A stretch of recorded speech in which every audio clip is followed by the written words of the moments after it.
Hello everybody and welcome back to the Mongulu Show. It looks like it is that time of year again. Yes, we are getting the preview for the next year. This is part 2 of the preview 2023 and it is looking to be a big one. We're going to get right into it and we're going to do this relatively live because quite frankly I'm not feeling that well and I want to get to bed really quickly, so I'm going to try and do this with as little edits as possible. Let's get into it.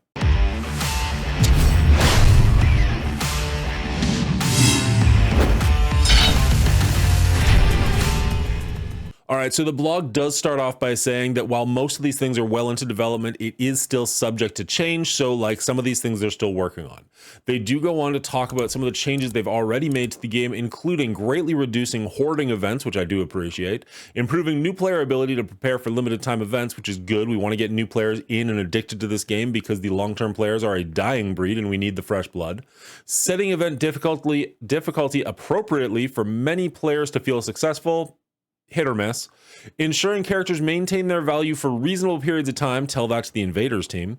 General game stability and reducing bugs. I'm not even going to touch that one with a poll. We're just moving on. Siege on Battleworld is a new game mode, and if you are not familiar with it, Battleworld is actually from Secret Wars. There's been 2 different versions of Secret Wars, one from 1982, one from like 2012, something like that. And there's actually a Marvel movie in production or being thought of about Secret Wars. So this is something that's kind of topical and could come up in the next couple of years in the MCU, assuming the whole thing doesn't collapse in on itself. But essentially, it is a super powerful being from another dimension who takes a bunch of different parts of different realities, puts them together to make one world and makes people fight over it.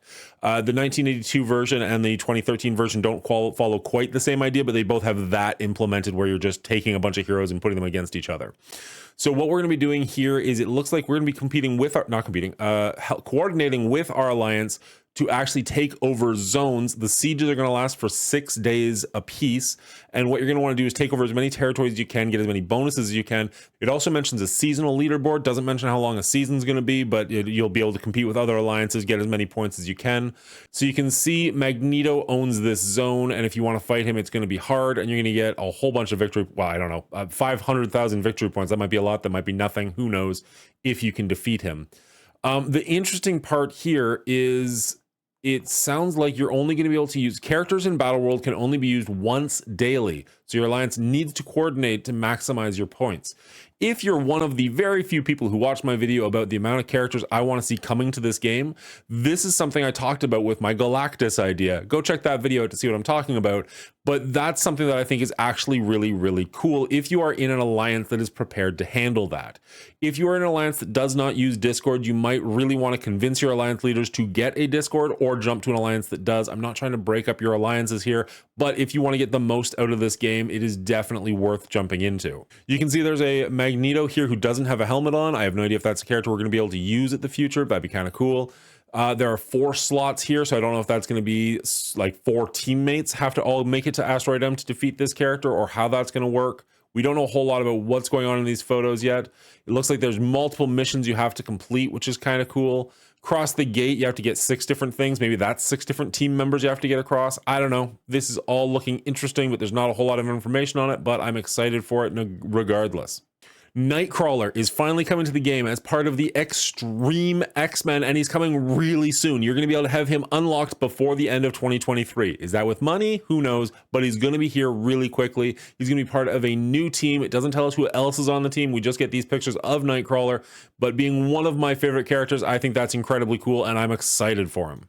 The player voted character from back in the summer, I want to say, gave us 4 options for characters we wanted to see covered in symbiotes, and everybody overwhelmingly chose Silver Surfer. I have no idea why. He's got no character to him. He's just like a mannequin who's silver, but people seem to be really excited about this character, so cool for them. The fun part about this is it was such an overwhelming success that they say they're going to be doing it again incredibly soon and multiple times in 2024, and I think that that is a good thing, despite the fact that this character does not excite me in the least. However, this is an absolutely gorgeous picture and probably going to be the thumbnail. Escape from Kiln is the newest version of Avengers Tower, essentially, but with some really interesting twists. First off, you can only bring a team of 3. You get to put them in any one of the 5 slots, but you can only bring 3 people per room. They also don't get a chance to heal. Their health is consistent, so it never goes up from level to level to level. Sounds like you can probably use the same team over and over and over again, which is kind of nice. If you restart a room, though, you go right back to level 1, so you have to do this consistently all the way through. If you mess up, you are starting over again. Some of the things they want you to know is that it's free, meaning there is no resource or energy cost associated with it. The health is doesn't change, like I said. Floors will have specific trait requirements. There are no save points between floors. If you fail, you go back to level 1.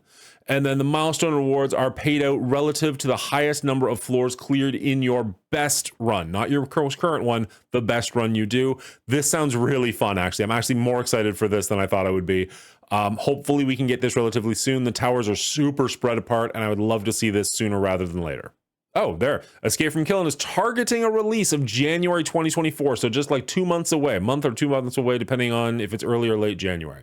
Dark Dimension 7 is going to be coming out with Mephisto being the character that you're looking for, but that's not all. They're actually introducing a new character trait as well. The last 2 missions are mythic, and what that means is it's going to be for the characters that you get from Dark Dimension or from specialty areas, including Ultron, Doctor Doom, Dormammu, Super Skrull, Ultimus, Apocalypse, and Kestrel. Now, if it doesn't sound like Kestrel fits the bill with those rest of the characters, they are changing the way you can earn Kestrel by adding her to the Dark Dimension rewards for increased accessibility, and also just so she fits this trait. So be on the lookout for Mephisto later on in 2024. There are some quality of life improvements, and all of them kind of boil down to, look here, dummy, figure this out. Basically, you're going to have your monthly items highlighted. You're going to have the offers that you want highlighted. You're going to have the characters you use more often highlighted, and you're going to have the meta characters that everybody in the community is using more highlighted. Really just pointing you in the direction you need to go to the stuff you want to have. Next, we're looking at some improvements to the website, marvelstrikeforce.com. The big one here is going to be the Alliance Recruit tab. It's going to make it a lot easier for you to find people to fill out your 24 slots, or to be a person and find an alliance that actually fits your needs. This is a good change. All right, and that is it for Siege on Battleworld, part 2 of the preview for 2023, things we're going to be getting in 2024. Personally, I am super excited for Nightcrawler coming later this year, as well as that 3-person tower mode looks amazing. There's a bunch of stuff coming to this game. I'm loving that they're giving us new game modes. I really hope that they can knock these things out of the park. Not as excited for Mephisto, but I mean, I don't even have Super Skrull yet, so maybe that's why. If you enjoyed this content, please hit that like button. You made it this far in the video, you must have enjoyed it. And if you're willing to, hit that subscribe button. We have multiple videos coming out per week. You can also head over to twitch.tv/TheMongoolie Show. Hit the follow button over there so you know when we go live. We generally hang out Saturday mornings and then once or twice throughout the week as my schedule allows. Let me know what you think about some of the changes in this video. I think there's some really, really cool things coming down the line, but that's just me. I'm always the optimist for these kind of things. So let me know if you think they're good changes, if they're bad changes, they're not big enough changes, whatever you want. Let me know down in the comments below, and we'll catch you next time. Good luck to you.